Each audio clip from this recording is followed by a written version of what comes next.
मतलब एक प्रेस्टीज बनता है, अच्छा मैं आचार्य प्रसाद जैसे व्यक्ति के सामने बैठ के उनका प्रवचन सुन रहा हूँ, चाहे सदगुरु के सामने बैठ के प्रवचन सुन रहा हूँ। एक होता है ना, जैसे कि प्रधानमंत्री के साथ आप एक मिलन कर लिए, एक फोटो खिंचा लिए, तो आपका थोड़ा समाज में इज्जत बन जाता है। उसी तरीके से तो ये आचार्य प्रशांत और सदगुरु भी अपना मतलब उनके साथ में लोग इसी तरीके से बैठ के मुझे लगता है उनका प्रवचन सुनते हैं, जबकि कुछ होने जाने वाला है नहीं। क्या बोलेंगे? देखिए, आचार्य प्रशांत का जो बात है, आचार्य प्रशांत और सदगुरु हो गए, चाहे जो भी लोग हैं शिव से रिलेटेड जो भी साधनाएं सिखा रहे हैं, अगर देखिए समस्याएं असलियत है तो समाधान भी असली होना चाहिए, हम हर बार बोलते हैं। लेकिन जिस तरह से ये सिखा रहे हैं या शिव की बातें बता रहे हैं, केवल बातें बताना समाधान नहीं, असलियत नहीं। लेकिन असलियत समाधान तो हो भी नहीं सकता है ना। अब कहाँ से आप 30 करोड़ बेरोजगार को रोजगार दे देंगे? कौन दे देगा? आप प्रधानमंत्री बन जाएंगे तो दे देंगे, मैं बन जाऊंगा तो दे दूंगा, समाधान तो दे है ही नहीं। दीजिएगा, शिव का फिलोसफी लेकर के आइए, प्राउड को आप दे दीजिएगा। तो 30 करोड़ लोगों को रोजगार कौन दे देगा? 30 करोड़ नहीं, 300 करोड़ को दे दीजिएगा। कहाँ से दे दीजिएगा? वैसी व्यवस्था होती है। देखिए, नमस्कार दोस्तों, और सुनील जी आपको भी नमस्कार। जी नमस्कार, नमस्कार, सभी को नमस्कार। आज महाशिवरात्रि है, और सबसे पहले मैं यही सवाल करता हूँ कि ये शिव कौन है, क्योंकि मुझे ज़्यादा ये धार्मिक ज्ञान, मैं हिंदू हूँ लेकिन ये इस तरह का धार्मिक ज्ञान में मुझे कभी इंटरेस्ट नहीं आया। क्योंकि घर में देखते हैं राम जी सीता जी का फोटो तो समझ लेते हैं, बचपन से ही सिखाया जाता है। शिव पार्वती का भी दिखाया जाता है, लेकिन वो 8वीं क्लास में जब रामायण देखा, फिर 1 साल 2 साल के बाद महाभारत देखा, तो अच्छे से राम और सीता का जीवनी मालूम हो गया, कृष्ण का क्या क्या किए वो सब मालूम हो गया मतलब। लेकिन शिव जी का ऐसा कुछ देखने को मिला नहीं, तो शिव जी के बारे में ज़्यादा जानकारी है नहीं, जो है वो फैक्ट मैं आपको बता रहा हूँ। तो आप बताइए, क्योंकि आप धर्म के बारे में बहुत बात करते हैं, बहुत कुछ जानते हैं, तो ये शिव कौन है, शिव शक्ति क्या है, और ये महाशिवरात्रि पर्व क्यों मनाया जाता है, इसके बारे में थोड़ा सा विस्तार से बताइए। जी जी, ये जो 2 तरह का इसमें उत्तर है, एक है सामान्य नागरिक के अनुसार या सामान्य सनातनी या सामान्य हिंदू के अनुसार कि शिव को जैसे हम लोग जानते हैं कि देवों के देव महादेव के रूप में एक जानते हैं जी, और यही कि देवों के देव महादेव थे, भोलेनाथ बोला जाता था, शंकर नाम था, महेश नाम था, भीलपति, बिलेश्वर, रुद्र, नीलकंठ, गंगाधर आदि नाम से इनको जाना जाता था। जी जी जी, ये एक कॉमन है, सबको पता है कि बस इतना ही है। ज्यादा ज्यादा यही है कि शिव ध्यान करते थे, हाँ हाँ, और तंत्र के पर्वत करते, तंत्र को लेकर के। शिव से पहले जो तंत्र था तो काश्मीरी तंत्र और वो तंत्र था, लेकिन जो शिव ने तंत्र दिया वो एकदम अलग तरह का तंत्र है। ज्यादा थोड़ा सा जाएंगे तो इतना जाएंगे, लेकिन शिव जो अपने आप में है, दो मतलब एक तरह से कहेंगे कि मानवता के इतिहास में उनसे पुराना व्यक्ति नहीं मिलता है मुझे या किसी को भी। एक्चुअली मुझे कुछ भी जानकारी नहीं है, तो मेरे लिए सब कुछ एक काल्पनिक कहानी के जैसा है। मैं फिर भी सुनूंगा, आप बताइए। हाँ, नहीं वो चीज जैसे सामान्य बात इतना हो गया कि शिव काफी पुराने हैं, शिव ध्यानी थे, जैसा जैसा टेलीविजनों में दिखाया गया है। तो और आज भी जैसे कि उनका, आज जैसे हम लोग ये महाशिवरात्रि मनाते हैं, तो ज्यादा से ज्यादा आप देखिएगा कि जैसे कि लोग उनका विवाह संपन्न करते हैं, मंदिरों में खाना खाते हैं और एक झांकी निकालते हैं और समापन कर देते हैं। जी जी, अभी मेरी मैडम भी वही गई थी मंदिर 7 बजे, तो वहाँ भी यही सब चल रहा था, तो हम लोग फिर घूम के आ गए 10 मिनट में, ज़्यादा टाइम नहीं दिए। मैडम भी कुछ ज़्यादा पूजा पाठ नहीं करती है, लेकिन दर्शन कर लेती है मतलब जो बेसिक कर्टेसी है भगवान के प्रति उतना दिखा देती है। हम भी साथ में चल लेते हैं कि चलो भाई, जिसको भी नमस्कार करना है तुम भी कर लो और मेरे को भी बोल दिया, तो हम दोनों कर लेते हैं। मतलब ये बेसिक जो एक सोशलाइज होना होता है ना, तो सोशलाइज हो जाते हैं। और बाकी तो मुझे कुछ इंटरनली इतना कुछ इंटरेस्ट ये सब पूजा पाठ में आता नहीं है। तो ठीक है, आप बताइए आगे। तो 2 चीज है, एक तो हो गया ये आपको मैंने जो बताया कि जो नॉर्मली लोग इस तरह से शिव को देखते हैं, लेकिन शिव को एक व्यक्ति ने एक दूसरे रूप से देखा है और उनको बहुत ही जीवंत करने का कोशिश किया है। वो कौन है भाई? उनका नाम है प्रभात रंजन सरकार। उनको अलग नाम है, एक आनंद मूर्ति के नाम से भी जानते हैं। और वो उन्होंने जो अधिकतर चीजें जो शिव की चीजें थी उसी चीज को उन्होंने जीवित कर दिया है उनको। अच्छा। हाँ, तो इसमें जैसे कि शिव की एक चीज है शिव तांडव, लगभग सब कोई जानते हैं। हाँ, डांस। लेकिन उसका क्या बेनिफिट है और उसको डेली क्यों करना चाहिए, और अधिकतर लोग इसको कर नहीं पाते हैं क्योंकि उसको सोचते हैं कि बहुत भारी नृत्य है या बहुत ज्यादा मतलब कि पुराना नृत्य, इसकी जानकारी नहीं है कि इसको कैसे करना है। आप करते हैं? हाँ, हम लोग करते हैं इसको डेली बेसिस पे, डेली करते हैं। अच्छा। हाँ, तो इसको करते हैं हम लोग। तो ये जो नृत्य है एक्चुअली में है कि टंडू सबसे ये बना है, शिव तांडव। तो उससे में क्या है कि ब्रेन का एक्सरसाइज है और ये पौरस जगाता है। पहले युद्ध जब होता था ना, शिव ना देवताओं के सेनापति थे। तो यही नृत्य शिव तांडव करने के बाद ही उसके बाद इतना ज्यादा उनमें मतलब एक होता था ना मोटिवेशन, आज हम लोग जो सुनते हैं। तो वो एक तरह से शरीर की ऊर्जा को ना बहुत ऊंचा उठा देता था, शक्ति को। और उसके बाद वो युद्ध में जाते थे वो लोग। सब कुछ सचमुच में हुआ था क्या कभी? हाँ, ये चीज है, सारी चीजें तो ऐसी हैं। शिव देखिए हमारे मैं ईश्वर से ज्यादा उनको अपना पूर्वज मानने पे ध्यान देता हूँ। और जैसे कि बाकी लोगों को होश था, एक वो मेरे पूर्वज हैं जिनको उनको भी होश था। तो उस होश की अवस्था में मनुष्य को उन्होंने बहुत कुछ दिया, जिसमें से एक हुआ शिव तांडव। दूसरा चीज जो उन्होंने दिया था एक कि हमें जो सोसाइटी में रहना है, जैसे हमारे साथ क्या होता है ना, हमारा या तो कोई दुश्मन है या तो दोस्त है। नहीं, दोस्ती सबको समझना है, दुश्मन कौन है? नहीं, मतलब जनरली ये तो मतलब एक बोलने के लिए है, लेकिन मेरे साथ क्या होगा, या तो कोई मेरा दुश्मन है जिसको हम पसंद नहीं करते, और या तो मेरा दोस्त है, या जो थोड़े ज्यादा जागरूक लोग हैं वो सोच जानते हैं कि नहीं हमारा विचारों में मतभेद है, हमारा व्यक्तिगत कोई मतभेद नहीं है। लेकिन शिव के आसपास आप देखेंगे जानवर भी हैं। उसके बाद आप देखिए कि जंगल जल, जंगल जमीन भी है, प्रकृति भी है, और राक्षस भी आ रहे हैं शिव के पास और देव भी आ रहे हैं शिव के पास। और शिव दोनों को मदद कर रहे हैं साधना में।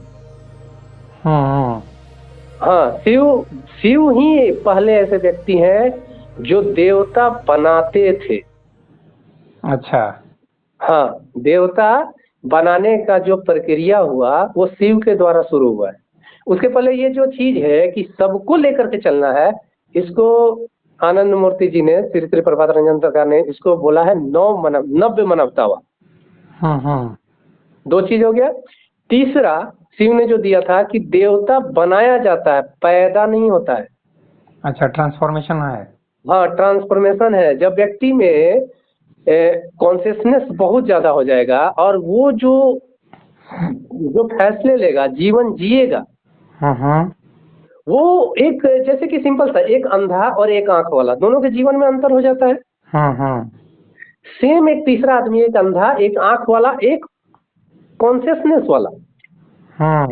तो ये तीनों के जिंदगी में परिवर्तन हो जाएगा। तो शिव जिसको कॉन्शियसनेस दिला देते थे, शिव साधना के द्वारा जिसको मतलब कि उस अवस्था तक पहुंचा देते थे, वो अपने नाम के बाद देव जोड़ सकता था। अच्छा। तो देखिए उनकी जो वाइफ थी, शादी के पहले वो पर्वत शिव पुत्री थी, देवी, मतलब जब वो कॉन्शियसनेस प्राप्त की तो उनको शक्ति बोला गया। उसके पहले वो एक मनुष्य है, एक मनुष्य की पुत्री है। ठीक है। तो इस चीज को शिव ने शुरू किया कि कॉन्शियसनेस जब कोई व्यक्ति प्राप्त कर लेगा तो उसको आप देव बोल सकते हो, मतलब बाकी लोगों में श्रेष्ठ, इसीलिए उनको बोला गया देवों के देव महादेव। तो अच्छा, आप जैसे कि कुछ एग्जांपल हम दे रहे हैं इसमें जी। रावण को राक्षस बोलते हैं। हाँ। लेकिन उनके भाई थे कुबेर। कुबेर को आप पूजा करते हैं लक्ष्मी, जिस दिन लक्ष्मी का पूजा होता है उस दिन उनको देवता मान करके। तो एक भाई राक्षस है लेकिन एक भाई देवता है। तो राक्षस तो वो चाहते थे कि रावण भी देव बने, लेकिन रावण अपना ट्रांसफॉर्मेशन नहीं कर पाए, और ये जो कुबेर थे इन्होंने किया तो इनको देव बनाया उन्होंने। इसीलिए इनको कुबेर को धन का देव बनाइए। इनमें दो चीज था कि एक तो कॉन्शियसनेस आ गया, लेकिन जो कुबेर जो उस समय जो संभालते थे, जो उनका वर्क था वो धन को संभालने का था, तो उनको धन का देव बनाए। तो कॉन्शियसनेस प्लस रियल लाइफ में आप क्या करते हैं, आप उस चीज को ही करेंगे कॉन्शियसनेस के बाद भी। आपको मतलब कि संसार छोड़ना नहीं है। ये नहीं बोले कि आप धन को छोड़ दो, वो उनको धन का देव बना दिए। तो शिव ही ऐसे पर्सन है जो लोगों मतलब व्यक्तियों को कॉन्शियसनेस प्राप्त करने के बाद उनको मतलब उनको कॉन्शियसनेस पे ध्यान देते थे, ना कि तुम ये करो ये छोड़ो पर। अच्छा, तो ये तीन चीज हो गया कि एक तो हो गया आपका कि तांडव हो गया, दूसरा चीज जो हम लोग बात किए, एक तीसरा हो गया कि नौ मनावता हुआ, तीसरा हो गया देव। चौथा जो चीज शिव काम कर रहे थे जिस चीज के लिए, वो काम कर रहे थे कि सोसाइटी जो हो वो ऐसा हो जिसमें कि मतलब कि जो सोशियो इकोनॉमी जो उस समय का था, शिव के समय का। इस शिव का समय कब हम समझेंगे, क्योंकि मुझे अंदाजा नहीं है शिव का समय काल क्या था। शिव के समय तो आप ऐसे समझ सकते हैं कि राम से भी पहले, कृष्ण से भी पहले, और जो भी मानव में कुछ श्रेष्ठ हुआ है।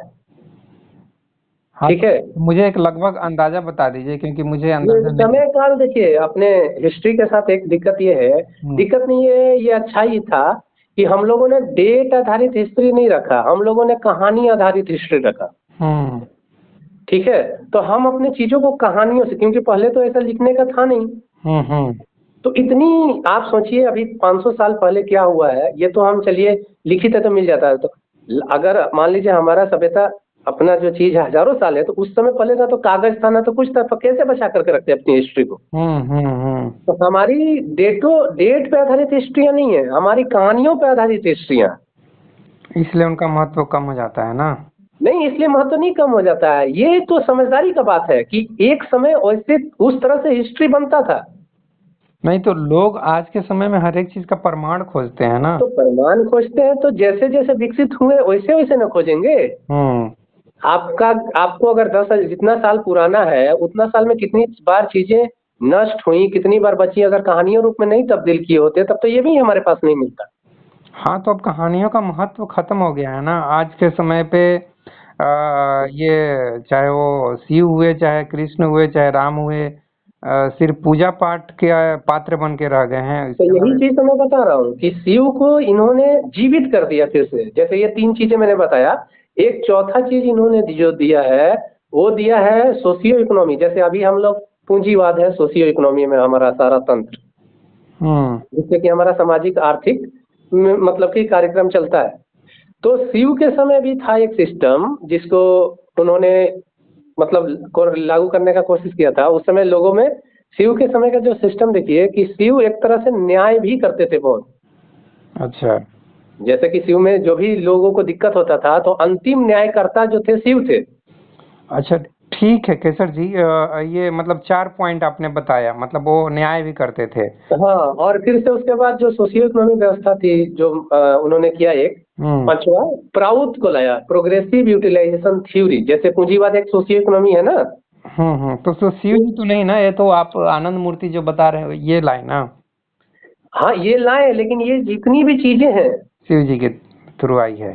शिव का उसमें अंश मौजूद है, उन्होंने उस चीज को जीवित कर दिया। जैसे हम लोग क्या कर रहे हैं, उनको पूजा कर रहे हैं, हाँ, लेकिन उनके चीजों को हम नहीं मतलब प्रयोग कर रहे हैं। हाँ, हम लोग थोड़ा सा शॉर्टकट में चलते हैं कि शिव जी का बस पूजा का ओम नमः शिवाय बोल के हाथ जोड़ के और कुछ पैसे वैसे दे हो के, और मन में कामना है कि हमको नौकरी मिल जाए, चाहे सुंदर लड़की से ब्याह हो जाए, हम यही सब बोल के 5 मिनट में खत्म कर देते हैं काम। ज्यादा हम मतलब अच्छा है ना, अभी शॉर्टकट टाइम नहीं है आदमी के पास ज्यादा करने के लिए।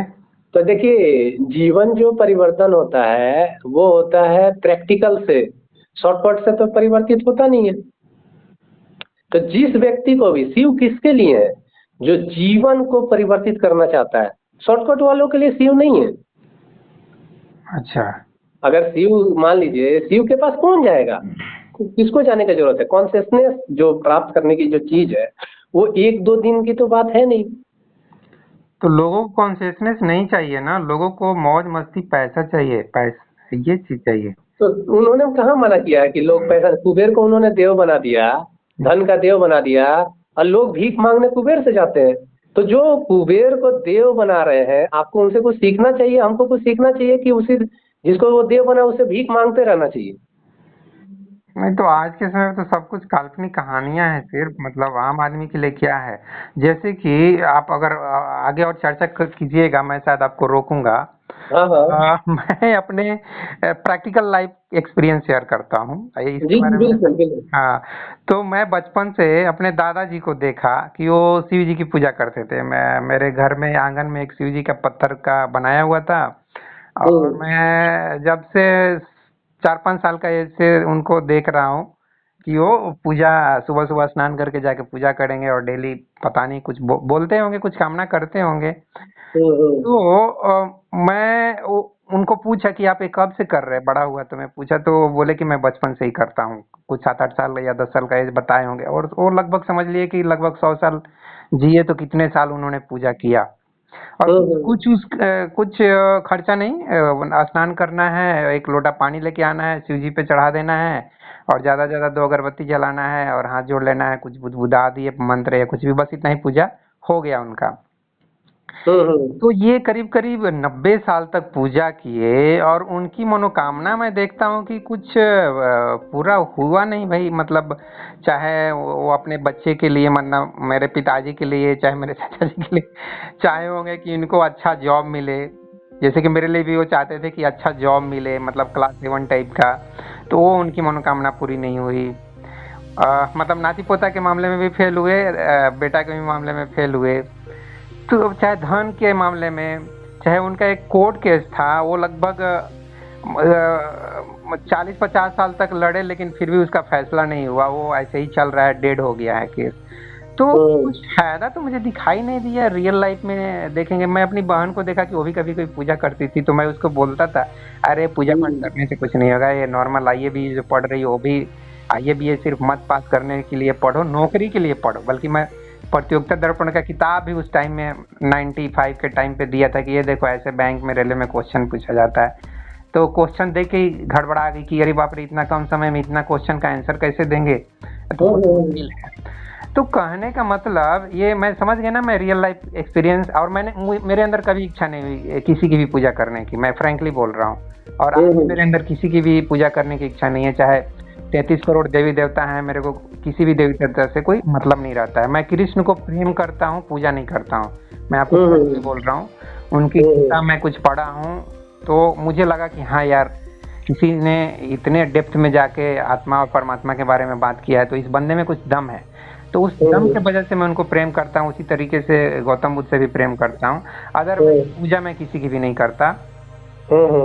तो इस जो मैंने अभी आपके साथ शेयर किया, इसके बारे में आप क्या कहेंगे?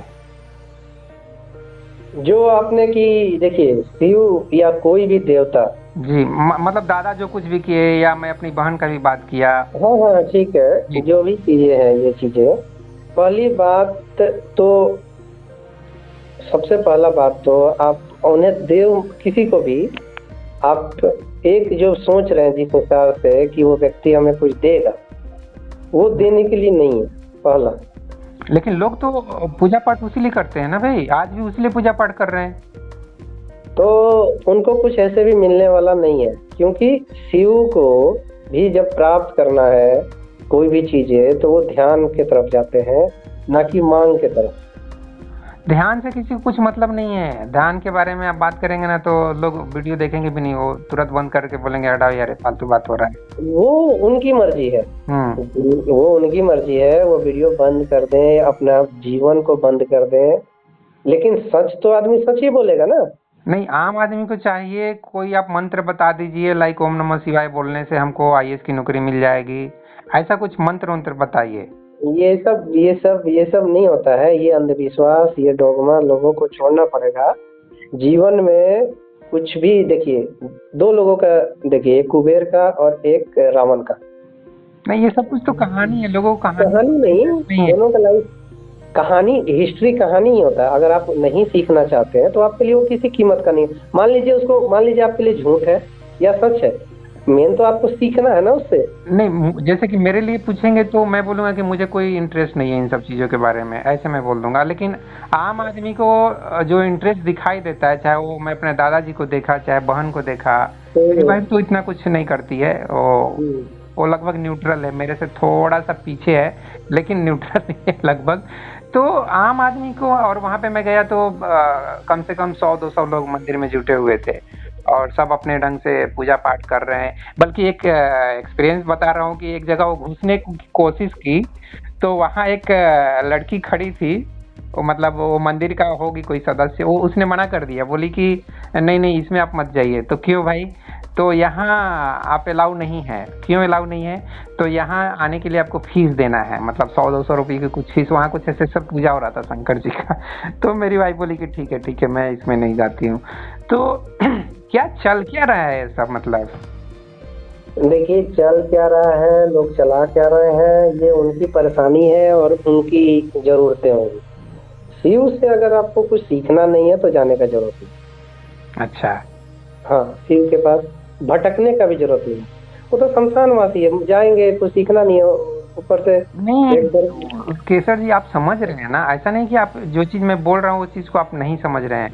लोगों के अंदर जो इच्छाएं हैं, दुख तकलीफ है, जो परेशानी है, उसको दूर करना चाहते हैं भाई। तो शिव बोल रहे हैं कि तुम इतने मजबूत हो जाओ। शिव मजबूत बनाने का काम करते हैं अंदर से।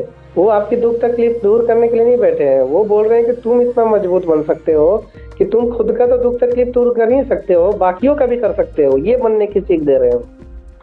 लेकिन बहुत सारे गुरु तो ऐसे भी हैं, जैसे कि सदगुरु को भी मैं देखता हूँ, वो भी महाशिवरात्रि पे बहुत ज़्यादा प्रवचन देते हैं। मुझे तो लगता है कुछ अंधविश्वास भी फैलाने की वो कोशिश करते हैं, खुद को शायद शिव का अवतार भी साबित करने की कोशिश करते हैं कि 15,000 साल पहले ऐसे हुआ, ऐसे शिव की शक्ति को हमने स्थापित करने का कोशिश किया, अपने पिछले जन्म में ये किया, फिर इस जन्म में ऐसे किया, फिर ऐसे किया। हम अपनी वाइफ के साथ और कोई उनकी शिष्या थी उसके साथ ऐसे त्रिकोण पे बैठते थे शिव की शक्ति को स्थापित करने के लिए, फिर शिवलिंग ये वो बहुत सारा कहानी सुनाते हैं। तो मुझे तो लगता है ये अपना एक आभा मंडल बनाने की भी कोशिश कर रहे कुछ गुरु और आचार्य। इवन आचार्य प्रशांत को भी देखता हूँ कुछ कुछ सुनाते हैं जो कि व्यवहारिक नहीं होती है। वो सब बातें हमको लगता है आम आदमी सुनता भी नहीं होगा, और सुनता भी होगा तो ऐसे आंख बा के देखता होगा, खाली उसको समझ में आए चाहे ना आए, उसको लगता है अरे बहुत बड़ी बातें हो रही है। जस्ट लाइक अगर साइंस की भाषा में बोले तो आइंस्टीन की थ्योरी ऑफ रिलेटिविटी 99% को समझ में आए चाहे ना आए, लेकिन वो the history brief history of time की किताब पकड़ के रख लिए हैं अपने टेबल पे, चाहे थ्योरी ऑफ रिलेटिविटी की बुक रख लिए हैं। तो वह मतलब एक प्रेस्टीज बनता है, अच्छा मैं आचार्य प्रशांत जैसे व्यक्ति के सामने बैठ के उनका प्रवचन सुन रहा हूँ, चाहे सदगुरु के सामने बैठ के प्रवचन सुन रहा हूँ। एक होता है ना, जैसे कि प्रधानमंत्री के साथ आप एक मिलन कर लिए, एक फोटो खिंचा लिए, तो आपका थोड़ा समाज में इज्जत बन जाता है। उसी तरीके से तो ये आचार्य प्रशांत और सदगुरु भी अपना मतलब उनके साथ में लोग इसी तरीके से बैठ के मुझे लगता है उनका प्रवचन सुनते हैं, जबकि कुछ होने जाने वाला है नहीं। क्या बोलेंगे? देखिए, आचार्य प्रशांत का जो बात है, आचार्य प्रशांत और सदगुरु हो गए, चाहे जो भी लोग हैं शिव से रिलेटेड जो भी साधनाएं सिखा रहे हैं, अगर देखिए समस्याएं असलियत है तो समाधान भी असली होना चाहिए, हम हर बार बोलते हैं। लेकिन जिस तरह से ये सिखा रहे हैं या शिव की बातें बता रहे हैं, केवल बातें बताना समाधान नहीं, असलियत नहीं। लेकिन असलियत समाधान तो हो भी नहीं सकता है ना। अब कहाँ से आप 30 करोड़ बेरोजगार को रोजगार दे देंगे? कौन दे देगा? आप प्रधानमंत्री बन जाएंगे तो दे देंगे, मैं बन जाऊंगा तो दे दूंगा, समाधान दे दीजिएगा। शिव का फिलोसफी लेकर के आइए, प्राउड को आप दे दीजिएगा। तो 30 करोड़ लोगों को रोजगार कौन दे देगा? 30 करोड़ नहीं, 300 करोड़ को दे दीजिएगा। कहाँ से दे दीजिएगा? वैसी व्यवस्था होती है। देखिए, सोशल इकोनॉमी जो होता है ना, देखिए आप मान लीजिए कि एक चीज आपसे पूछ रहे हैं, ठीक है,